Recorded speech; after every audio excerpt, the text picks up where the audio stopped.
Well, it feels like autumn is finally upon us again. The nights are creeping longer, the weather's getting capricious, the swallows of summer are suddenly conspicuously absent, and George is going mad about mushrooms. And why shouldn't I? They're such fascinating little things. Neither animal nor plant, but something wholly into themselves.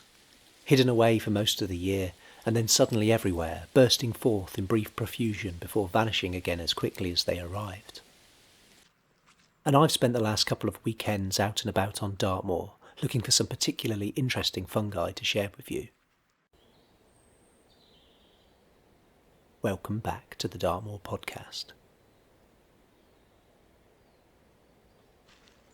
Now, this isn't a foraging video, though I do find a few tasty mushies near the end, but more an exploration of some of the stranger properties mushrooms possess.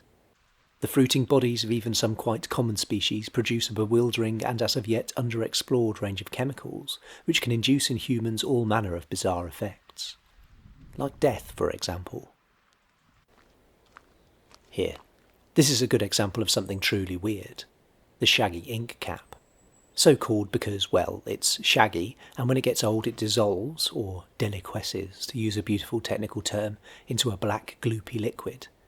Indeed, it can be used to make ink. This is an edible mushroom. But its close cousin, the common ink cap, has an interesting trick up its sleeve that has earned it the nickname Tippler's Bane. It is also edible and delicious, but completely destroys the body's ability to process alcohol, meaning that if you consume an ink cap risotto with a glass of wine, instant hangover. And I don't mean that, I've got a headache but a line and a fry-up will sort me out hangover. I mean a terrible, terrible shivering on the toilet floor and vomiting your guts out sort of hangover. Quite a fun way to poison someone in a murder mystery kind of way. But what about something really poisonous? Most mushrooms in this country, let's say about 90%, fall into the inedible category. They're either too small, too tough, or too unpalatable to consume. Of the other 10%, we have some delicious ones, and some which are downright deadly. Meet the death cap. Actually, these are perfectly harmless false death caps, but I'm not going to let that get in the way of a good video. They basically look the same. Here are the warning signs. The death cap is a white mushroom with white gills. It has a little skirt on its stem, and if you prise it carefully from the ground you'll find a bulbous lump at the base. The only way I can reliably tell that this is actually a false death cap is the smell, a distinct whiff of raw potatoes as opposed to the sickly sweetness of a true death cap. Anyway, if you ate a death cap it would be a bad day, and probably your penultimate day. Death caps, despite apparently being delicious, are packed with complex toxins which terrifyingly destroy the cells in your liver and kidneys. Expect hours and hours of intense vomiting, abdominal pain and diarrhoea as your internal organs are dissolved. Then, weirdly, and perhaps most cruelly of all, victims often seem to recover, feeling much better for a few hours, just before the effects return with increased vigour and finish them off. Oh, and there's no cure, save a very, very quick liver transplant. Eat one and you're f***ed. But you'd be in illustrious company. The death cap has quite a roll call of famous victims, including Pope Clement VII, Tsarina Natalia Narishkina, the Holy Roman Emperor Charles VI, and the Roman Emperor Claudius, who we believe was deliberately poisoned by his wife Agrippina. Death caps kill more people than any other mushroom. Gaze upon them with awe. But don't worry. Despite being the most notorious and poisonous mushroom on the planet, it's not going to jump out of the ground and down your throat. And they aren't so dangerous that you can't pick them up and have a look, especially if they're actually false death caps.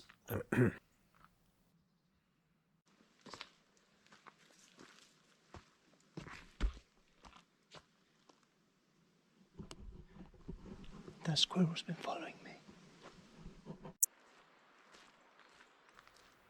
Nearby, though, I found a mushroom that's impossible to mistake with anything else. A close relative of the death cap, the iconic fly agaric. As well as being super familiar, this is one of the most interesting and mysterious mushrooms around. For a start, the name's wrong. The fly bit's okay. Apparently it was used as a sort of medieval fly paper, with bits of the mushroom being left in saucers of milk to stupefy flies. But they aren't an agaric at all. Agarics are the edible field mushrooms, such as the ones we get in supermarkets. These are amanitas. The Amanita muscaria, just like the death cap, Amanita phalloides, has those same white gills, skirt and bulbous base.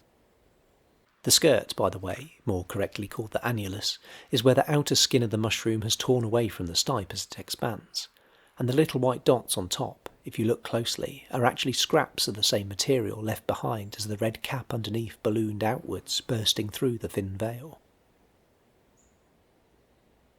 On some of these older specimens, you can see that the white dots have completely washed off in the recent heavy rain. Unlike the death cap, this is also a poisonous mushroom. Sort of. Because there's quite a lot of disagreement here, with some people claiming it's actually an edible hallucinogenic mushroom.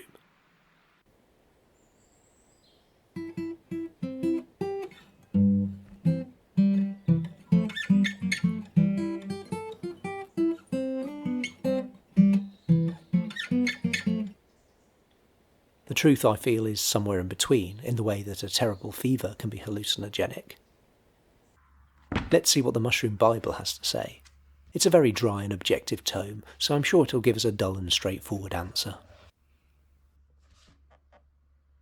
It is a strong hallucinogen and intoxicant, and is used as such by the Sami of northern Scandinavia. In such cases, the cap is dried and swallowed without chewing, and the symptoms begin 20 minutes to 2 hours after ingestion.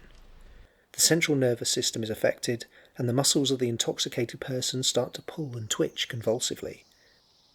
This is followed by dizziness and a death-like sleep.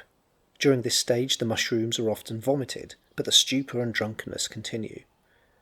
While in this state of stupor, the person experiences vivid visions, and on waking is usually filled with elation and is physically very active. This is due to the nerves being highly stimulated, the slightest effort of will producing exaggerated physical effects. For example, the intoxicated person will make a gigantic leap to clear the smallest obstacle. The Sami may have picked up on the habit of eating the fly agaric through observing the effects of the fungus on reindeer, which are similarly affected. Indeed, reindeer like it so much that all one has to do to round up a wandering herd is to scatter pieces of fly agaric on the ground. Another observation the Sami made from the reindeer was that the intoxicating compounds can be recycled by consuming the urine of an intoxicated person. The effects of this species are exceedingly unpredictable. Some people remain unaffected, while others have similar or different symptoms to those above, and at least one death is attributed to Amanita muscaria. Well, Mr. Roger Phillips, I'll admit I wasn't expecting the urine drinking there. If any of you made the connection between the colours red and white, fir trees and leaping deer, you're not the first. There's a pretty out-there theory that suggests the fly agaric might be in some way the origin of the story of Rudolph the Red-Nosed Reindeer. And that isn't even the weirdest origin story attributed to the Amanita muscaria. Some people believe that the fly agaric is actually the biblical fruit from the tree of knowledge. You know, the one that Adam and Eve munched down despite being told not to by the big G himself. It's nothing short of the origin of human consciousness. This rather bizarre idea stems from a 13th century fresco found in a church in rural France that seems to picture Adam and Eve standing either side of a huge red and white mushroom. Except it might just be a rather stylised tree. But the idea of human consciousness, or at least the concept of religion being born from a psychedelic experience, is an oddly beguiling one. You can only imagine what effects a hallucinogenic trip might have had on our very early ancestors. Monkey Man eats a mushy, and a few hours later, without knowing why, he's suddenly experiencing thoughts and feelings from way outside his hitherto known parameters. Could it actually be the jolt that kick-started our brains into that special self-awareness that seems to separate us from the other animals? Anyway, this is all getting a bit Joe Rogan, so let's move on. The mystically minded like to think there's something weird going on with the Amanita muscaria because it seems to pop up everywhere in art and culture all across the world. But I think the simple explanation is just that it's a very common and widespread mushroom, and that it looks really cool. It should be no wonder that it appears everywhere, from illustrations to garden ornaments to computer games.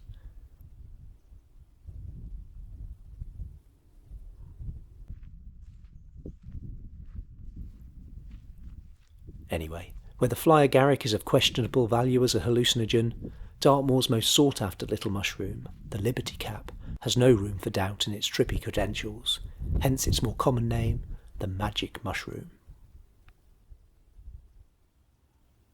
So far, all the fungi we've looked at have close relationships with the roots of trees, so are most likely to be found in the woods, but the liberty cap, along with a number of other grassland mushrooms, has a relationship with animal dung.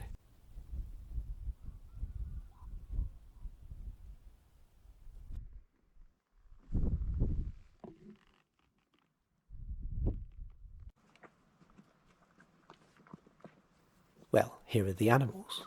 Some classic Dartmoor naughty ponies, absolutely stuffing their long faces with crab apples. Actually, I think I'll gather a few for crab apple jelly before this lot scoff them all. Now, this isn't a video about how to find, identify and prepare magic mushrooms. That would be a little irresponsible, I think, and there are plenty of videos that you can watch if that's your aim. We're in a slightly absurd situation in this country, where a little indiscreet mushroom grows in great quantities, and yet the second you pluck it from the ground, you're holding a Class A drug. The same as if you were yomping a bag of heroin around the moors.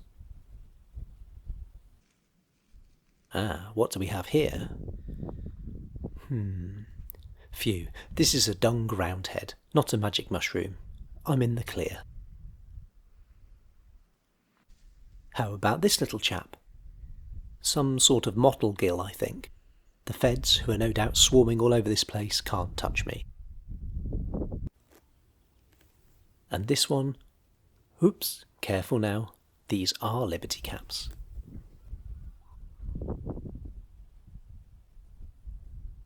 I think the point I'm facetiously trying to make here is that it's quite a silly law when you would need a squad of mycologically trained police officers to enforce it. And the secondary point I'm trying to make is that if you're thinking of being naughty, you'd better have done plenty of homework, because there are a lot of near identical looking little brown mushrooms growing near pony poo that will give you a poorly tummy. Liberty caps aren't called that because they free your mind, man, but because, apparently, the little nipple on the top of the cap makes them resemble the sort of hat given to freed Roman slaves. Again though, there are plenty of little mushies with nipples which aren't shrooms. And the fact that they look completely different when damp is going to cause extra confusion. Anyhow, what's all the fuss about? What might you expect if you did accidentally ingest, say, 5 grams of dried liberty caps? Effects include visual and auditory hallucinations, paranoia, That squirrel's been following me. synesthesia, F sharp. moving to totness, realising to your core that you're an atomically small and insignificant blip in an uncaring and expanding universe and that your life and indeed death are joyously meaningless, nausea, euphoria, pareidolia, déjà vu, This squirrel's been following me. or simply giggling your arse off for 3 hours believing you're inside the enormous skull of an extinct alligator intricately engraved with occult symbols with the rich qualities of an expensive cigar box.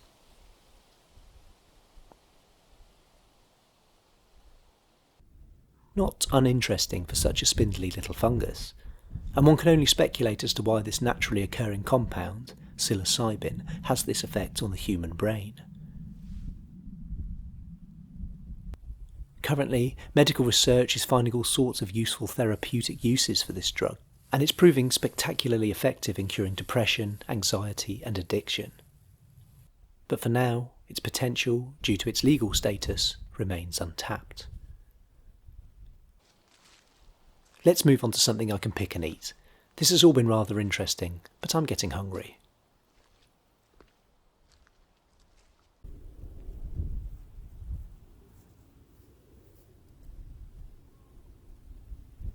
Here are some parasols. If you can get to them before the wriggly little worms do, I think they're the best edible mushroom. Or at least the caps are. The stipes are a bit tough. Anyway, I've talked about these before.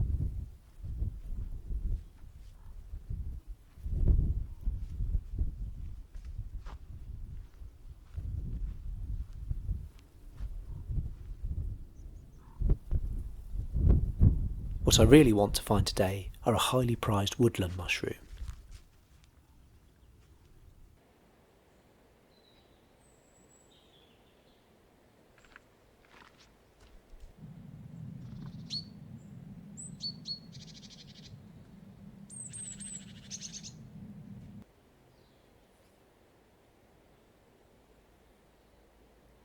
And here they are, like a shaft of golden sunlight on the forest floor. Chanterelles. The chanterelle is a small golden-coloured mushroom which is rarely found alone. They have these irregularly shaped trumpet caps and gills which sort of fade into the stem, what a mycologist might call decurrent gills, and they smell of apricots. Lovely. And as if being aesthetically beautiful, fragrant and delicious wasn't enough, they always seem to be maggot-free, which is a really rare treat when foraging for mushies.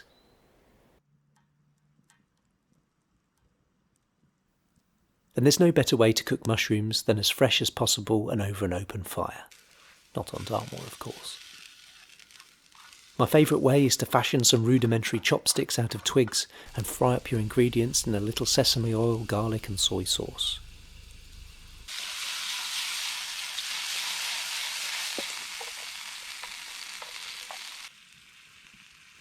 As usual, the gourmet nature of this is rather undermined by the addition of super noodles, but hey. I'll just end with a big thank you to Dartmoor for being home to such a weird and fascinating array of fungi. And lest it need to be said, please be good and don't use the information in this podcast as an excuse to get high, drink wee or commit murder. I'm sure you won't.